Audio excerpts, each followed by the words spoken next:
बहुत समय पहले की बात है। गढ़पुर नाम के एक सुंदर सा गांव था। इस बारिश ने तो नाक में दम कर रखा है। पूरा हफ्ता बीत गया पर ये बारिश रुकने का नाम ही नहीं ले रही। इतने दिनों से काम पे नहीं जा पा रहा हूँ। पता नहीं घर का खर्च कैसे चलेगा। दोनों पति पत्नी परेशान होकर घर की दहलीज पर बैठे बारिश रुकने का इंतजार कर रहे थे। पूरे दिन घमासान बारिश होता देख दोनों निराश होकर शाम होते ही घर के भीतर चले गए। धीरू को ठंड लगने लगी और वो एक पतली सी चादर ओढ़कर चारपाई पर बैठ गया। गजरी, मुझे नहीं लगता मौसम बदलेगा अभी। बारिश रुकने की उम्मीद छोड़ दो। सब्जियों में कीड़े लग रहे हैं, छत टपकने लगी है और तो और बारिश ज्यादा होने के कारण दीवारें भी गीली रहने लगी हैं। लगता है अब इस बारिश में ही मजदूरी करनी होगी। बारिश रुकने के इंतजार में कहीं बहुत देर ना हो जाए।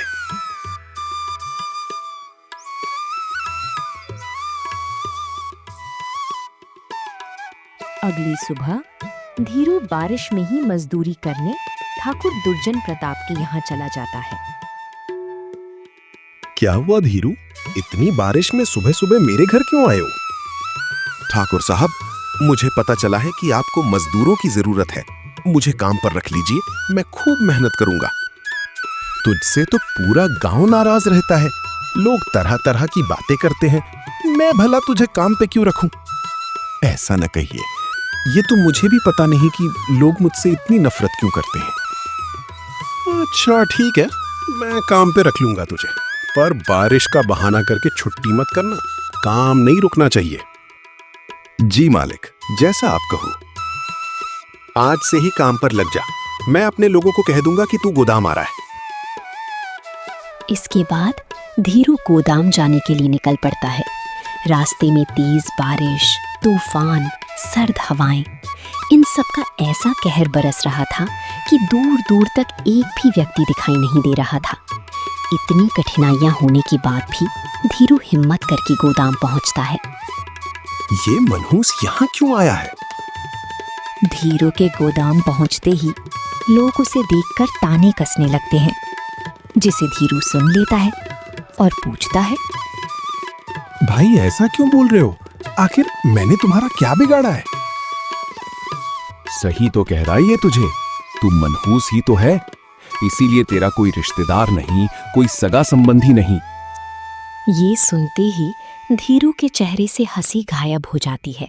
उसका चेहरा बिल्कुल मुरझा सा जाता है। वो चुपचाप लोगों की बातें सुनते सुनते काम करने लगता है। शाम होती है। वो मजदूरी के कुछ पैसे लेकर थका हारा घर जाता है। कजरी, ये लो मेरी आज की मजदूरी। घर खर्च में तुम्हारे काम आएगी। ये क्या? ये पैसे तो गीले हो चुके हैं। बारिश में भीग कर आया हूं ना, कपड़े गीले हो चुके हैं, पैसे भी गीले हो गए।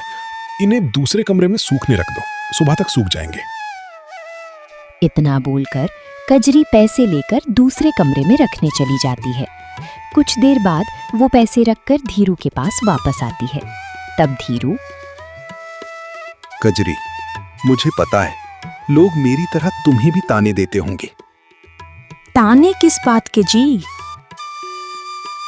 मैं अनाथ हूं ना, मेरा कोई अपना नहीं है, और एक अनाथ से शादी करके तुम्हें भी बस सुनने को ही मिलता होगा।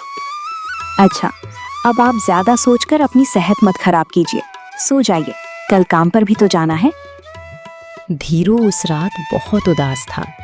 उसकी आवाज में अपने अपनों की कमी साफ झलक रही थी।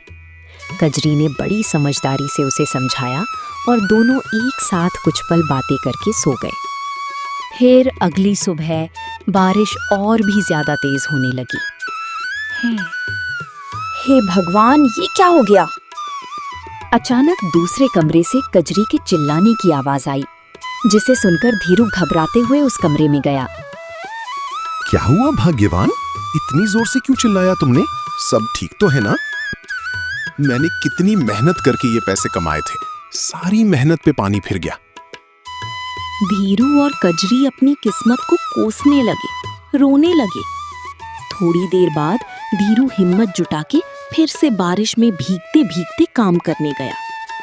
उसे देखते ही लोगों के ताने फिर से शुरू हो गए। मैंने जानबूझकर देरी नहीं की, मेरे घर में कुछ परेशानी आ गई थी। इतने कठोर मत बनिए आप सब। मुझसे कोई भूल हुई हो तो मुझे माफ करना। आखिर आप सब मुझसे इतनी नफरत। धीरू उनसे बार बार नफरत की वजह पूछता है, पर कोई भी उसे जवाब नहीं देता और सब उसे नजरअंदाज करके अपने अपने संगीत काम में लग जाते हैं। आज तो मैं पैसे भीगने नहीं दूंगा। इतना बोलकर धीरू पैसे संभाल कर रख लेता है और अपने घर जाने लगता है। तभी रास्ते में उसे एक पति पत्नी का जोड़ा एक पेड़ के नीचे खड़ा दिखता है। अरे भाई, बारिश इतनी तेज है, किसी भी वक्त तूफान भी आ सकता है। ऐसे में यूं बाहर रुकना सही नहीं है। जानता हूं भाई, पर मैं और कर भी क्या सकता हूं। मेरे पास रुकने का कोई ठिकाना भी तो नहीं है। धीरू उस आदमी रमन से उसकी पहचान पूछता है। तभी रमन की पत्नी जानकी बोलती है, अब तो ना रुकने का ठिकाना दिख रहा है और ना वापस जाने का रास्ता। तो क्या जब तक बारिश नहीं थमेगी यहीं पेड़ के नीचे रुके रहोगे? और कोई रास्ता नहीं है। इस गांव में मेरा कोई रिश्तेदार नहीं कि मैं उनके घर ठहर सकूं। रमन की बातें सुनकर धीरू ने थोड़ी देर सोचा। उसके बाद उसने उन्हें अपने घर रखने का सुझाव दिया। मेरे घर चलो। अरे नहीं नहीं, फालतू में हम तुम्हें परेशान नहीं करना चाहते।